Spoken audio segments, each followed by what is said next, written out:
Changed a couple things about the workspace. I've now got more monitors, and I moved the computer tower. It's a bit better than it was, I think.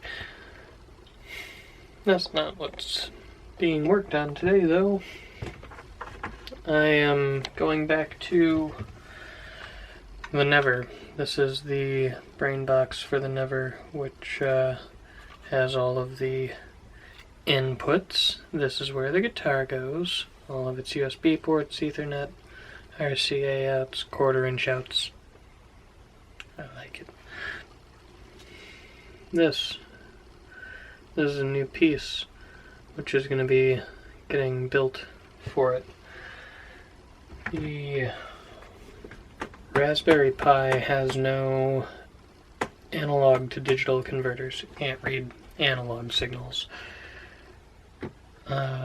So that's why originally in the Never I had put the Teensy LC with a little ESP 8266 that talks wirelessly to the Raspberry Pi and gives it all of the MIDI data, whatever the positions of the knobs and the status of the switches. And the reason I did that was because I was doing rotary encoders initially. The rotary encoders were all clicky.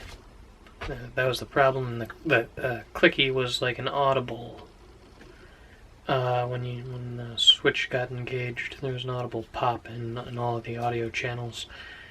Learned a bit more, and that's probably, it was like a current issue. Resistor probably would have fixed it. Live and learn, run some more experiments. But this is what this is going to be, another experiment. I'm going to build this board, which is going to put an MCP 3008 onto it, which is an analog to digital converter. It's 10 bits of resolution on the analog signal. Really good, far more than good enough for potentiometers. And I'm going to have to redo quite a bit of the wiring in the Never. It's going to be making adjustments in here. I'm going to have to disconnect a couple power lines. I'm going to have to make this whole board, hook this up to the 6 channels that I'm going to have exposed there. And then in the Never, I'm going to have to undo the whole Teensy ESP setup, unsolder those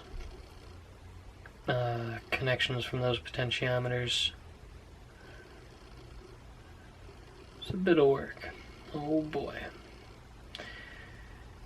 But I think that it'll be worth it, because the overall thing will then be no wireless in my signal control chain, because I like wireless a bit for a lot of things, but when I want something to just be there immediately, as soon as I touch it and precisely, it's a lot easier to just not worry about TCP